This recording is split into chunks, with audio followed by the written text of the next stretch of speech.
그럼 이 면역력이 아, 타고나냐? 정말로 병증이 있어서 아니까 병인 거야. 우울증이라는 아프니까 청춘이다. 따귀를 맞아서 억울해. 이제 자존감 나올 때 됐어요.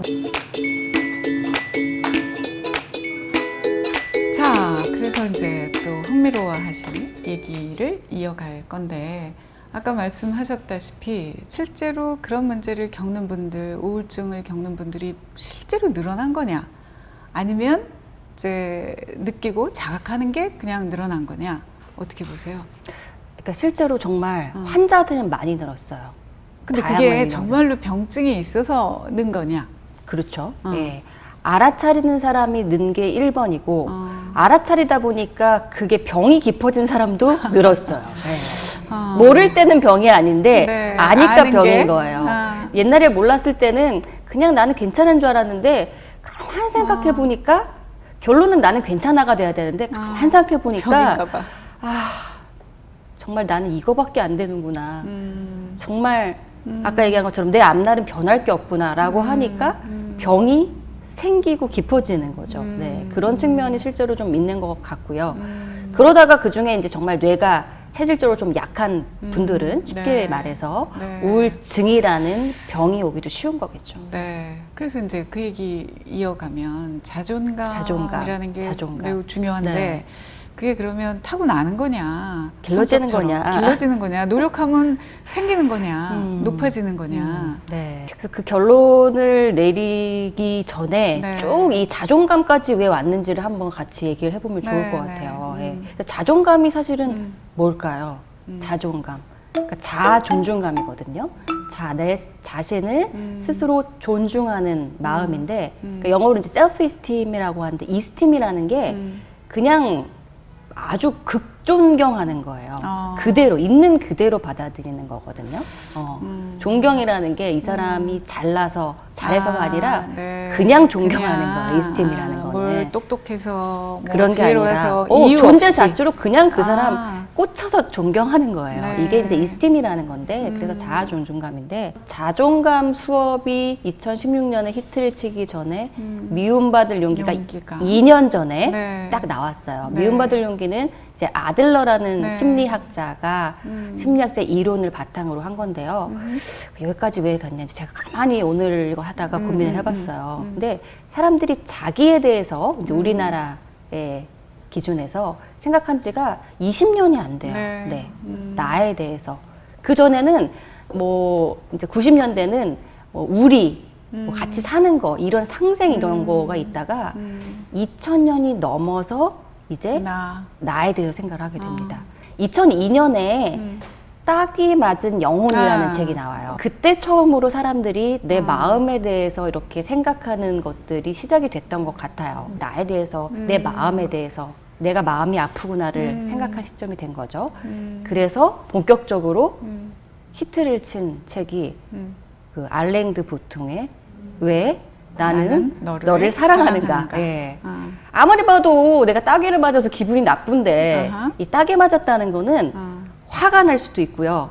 슬플 수도 있고 억울할 수도 있어요. 예, 여러 가지 감정이 나타나고 내 마음을 보기 시작했다는 거거든요. 근데도 불구하고 나는 왜 너를 좋아해야 돼? 기분이 더러운데 심지어. 예. 그래서 그 뒤로 바로 연이어서 우리나라 이제 제가 봤을 때 심리학의 거의 최초인데요. 김혜남 선생님의 네. 30살이 심리학에게 묻다. 네. 그래서 보면은 2000년대 그 중반 정도가 돼야 우리나라 사람들이 막 생각을 하게 돼요. 네. 그 30살이 심리학에 묻다를 보면은 왜 30살인가 또 생각을 해봤어요. 1번은 30대가 제일 책을 많이 살 것 같아요. 맞죠? 그리고 네. 20대가 심리학에 묻으면 너무 좀 어려 보이잖아. 20대는 고민을 원래 하는 거고 40대는 왠지 40대는 손자병법 같은 걸 읽어야 될 것 같은데 그때 가서 30살이 심리학을 묻으면 안 될 것 같고 그래서 30살이 적당할 것 같다라는 생각이 들었고요. 아무튼 우리나라에 그런 것들이 막 퍼지면서 이제 아시겠지만 그때 정말 그 심리적인 서적들이 막 나왔어요. 그 풍조에 더불어서 사람들이 이 집단 문화라는 게 있거든요. 사회의 영향을 내가 받아요. 그쵸. 네, 결국은 문화의 영향을 받는데 나를 많이 보기 시작한 것 같아요. 네. 그래서 2000년 말이 되니까 2010년에 네. 김난도 선생님이 아. 그럼 20대는 어떻게 아프니까 청춘이다 이걸 쓰셨어요.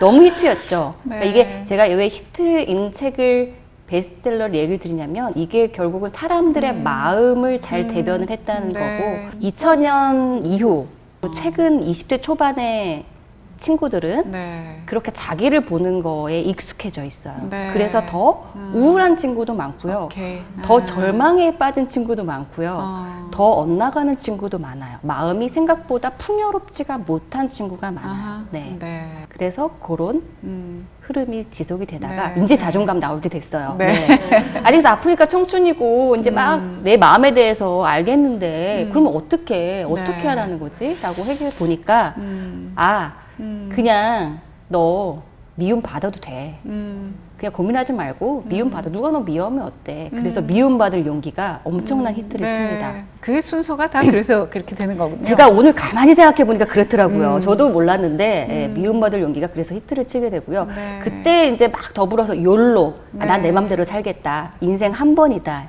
이런 트렌드가 막 생긴 거죠. 근데 이제 미움을 받으려고 했더니만 미움을 솔직히 받기 싫잖아요. 누가 나를 막 씹어요. 흉을 봐요. 질투, 험담, 배신 이거를 어떻게 쿨하게 넘겨요. 네. 네. 그래서 가만 생각해 보니까 윤흥민 선생님이 고민을 2년 동안 하셨더라고요. 이게 자존감이다. 그 방어 기제가 네. 자존감이라는 거에서 온다. 자존감이 높은 사람은 아까 얘기한 것처럼 나 이거 못하는데 나 요리 못해. 나 요리 못하면 어때? 얼굴 예쁘잖아. 남편한테. 네. 나 요리 못하지만 나 청소 잘하잖아. 애 잘 키웠잖아. 이게 자존감인데 자존감이 떨어지면 네. 내가 애는 그냥 키웠는데 청소를 참 못하네. 나 부족해서 어떡하지? 혹은 정말 내가 집안 살림 완벽한데 애를 대학에 잘 못 보냈네. 어떡하지? 여기서 자존감이 근데 나온 겁니다. 그 얘기 말씀을 이렇게 듣다 보니까 긍정적이다, 부정적이다 이런 얘기도 지금 떠오른단 말이에요. 똑같은 걸 보고도 네. 어떤 사람은 그래 나 요리 못하지만 나 이쁘잖아 뭐 일 수도 있고 난 요리도 못해. 어느 그렇죠. 거를 보느냐. 그렇죠. 그러면 자존감이 또 그런 얘기하고도 연결이 되는 그렇죠. 거냐. 그래서 자존감은 사실 틀이거든요. 어떤 틀이 자존감이 있는 사람은 이 고난이 오거나 시각이 나쁜 게 던져도 튕기는 거예요. 오케이. 그냥 자존감이 낮으면 약하면 무너지는 거죠. 그러니까 나쁜 것들이 면역하고도 들어와서. 비슷할 비슷하죠. 것 같아요. 네. 그럼 이 면역력이 타고나냐, 네. 길러질 수 있냐. 네. 고민을 많이 학자들이 많이 했겠죠. 네. 왜 안 했겠어요? 근데 자존감이라는 거는 사실 정말 기질적인 것도 조금 있고요. 하지만 길러지는 것도 많다는 결론을 냈어요. 네. 그러면 선생님 다음 질문 예상하시죠? 네. 어떻게 하면 길러? 네, 네. 자존감은 길러줄 수 있다고 하잖아요. 어떻게 길러? 보니까 그래서 아들러도 나오고 막 이런 건데 자존감은 요즘 그래서 해답이 나왔더라고요. 사람들이 너무 잘 알고 있어. 2018년 작년에 죽고 싶지만 떡볶이는 먹고 싶어. 네. 내가 죽고 싶은 게 얼마나 심각한 문제예요. 정말 내일 죽을 수도 있어요. 제가 상담하고 간 사람이 너 내일 꼭 와야 돼. 정말 죽지 마. 그래도 내일 정말 죽는 사람이 있어요. 정말 심각한 문제인데 그 와중에도 떡볶이는 먹고 싶다잖아요. 네. 그게 뭐냐면 뭘까요? 그게 내 마음과 상관없는 현실을 직시하고 그냥 받아들이는 거예요. 조금 어려운 얘기일 수도 있는데 그래서 올해 나온 책이 제가 또 개인적으로 잘 알고 존경하는 분인데 그냥 살자. 네, 그냥 살자라는 책이 나와서 저는 뭐 관계가 없습니다. 이 책과 다. 네, 이 그냥 살자라는 게 괜히 나온 게 아니고요. 현재 그 많은 그 트렌드가 받아들임. 네. 이제 옛날 거 내가 어떤 사람인지 그냥 고민하지도 말고 뭐 기를 수 있는지 없는지 그런 거 생각하지 말고 그냥 너 자체로 받아들여. 그게 자존감이고 그게 면역력이고 그리고 그게 지금 네가 그냥 살아가는 거야. 선생님 얘기 중에 아까 일부부터 계속 나오는 얘기가 있어요. 뭐죠? 받아들임. 받아들임. 네. 제가 좋아하는 책의 제목이기도 한데 받아들임. 그 수잔 타렉. 네, 네. 저도 그 책을 좋아해서 이제 여러 번 읽었던 책인데 하여튼 얘기가 받아들여라. 그러니까 그게 포기하고는 다른 거잖아요. 다르죠. 그죠? 예. 받아들임이라고 하니까 뭐 스님 같은 얘기를 하시나 네, 하실 수도 있는데 저도 못 받아들이는 게 많죠. 근데 이제 받아들이려고 노력하는 게 결국은 자존감을 쌓는 면역력을 기르는 일이 될 수도 있는데요. 사람이 나이가 들어서도 성장한다고 하고 네. 실제로 뇌도 바뀝니다. 네. 전두엽은 20대 이후에도 조금씩은 바뀌지만 잘 안 바뀌거든요. 그렇지만 그 내부의 구조들은 신경망들은 계속 변해요. 네. 그래서 나이가 40, 50이 돼도 바뀌는데 물론 50 넘으면 조금 바뀌기 힘들대요. 성격 같은 게. 하지만 그래도 마음 상태는 바뀔 수 있는데 그 연습이 받아들임이고요. 네. 그래서 이제 요즘 많이 나오는 게 명상도 하시고 뭐 명상도 종류가 많아요. 초월 명상, 뭐 걷기 마음 챙김 명상, 뭐 맞는데요. 핵심은 아까 제가 얘기 드린 거 있죠. 음. 어떤 문제는 내가 결국 바꿀 수 없고 아하. 네. 내가 어떤 이 상황에 내가 어떤 상태지? 네. 네. 아, 나는 지금 따귀를 맞아서 아. 슬퍼. 아, 나는 그럼 따귀를 슬퍼. 그냥 맞아서 슬퍼해. 억울해. 아. 따귀를 맞아서 기분이 더러워. 어. 이거 다른 거거든요. 아하. 아, 그거를 알아차리는 게 굉장히 중요하고, 아, 알아차렸으면 그 다음 어떻게 하느냐. 아, 나는 이런 사람이었구나. 딸이 떠나가서 슬퍼. 아, 사실 나는 딸한테 상당히 의존하고 의지하는 사람이었구나. 아, 딸은 또 다른 내 모습인데 내가 나를 아직 놓아주기가 쉽지 않았구나. 네. 이런 것들을 나를 발견하라는 거죠. 오케이, 그 따기 맞은으로 다시 돌아가면 네. 따기 따기라는 게 맞았어. 참, 예. 맞았고, 아, 내가 지금 슬프구나. 그러면 이럴 때 받아들인다는 건 슬퍼하는 거죠. 그렇죠. 안 네. 슬프려고 하는 게 아니라. 그렇죠. 안 슬퍼라고 하는 거는 여기 뭐가 묻었는데 안 안 닦아. 보려고 하고 아. 이렇게 가리는 거예요. 아. 지워줘야 되거든요. 아하. 네. 그러면, 그냥 봐야 돼요. 네. 슬프면 충분히 슬퍼한다. 네. 그리고 지나가 버리면 네. 지나가고 털고 네. 다시. 다만 이게 너무 슬픈 일이 닥쳤을 아. 때는 감당하기 어려울 때가 많아요. 아. 예. 실연도 항상 슬프지만 가족이 갑자기 죽거나 네, 가족이 전체가 갑자기 죽는 이런 일들이 있거든요.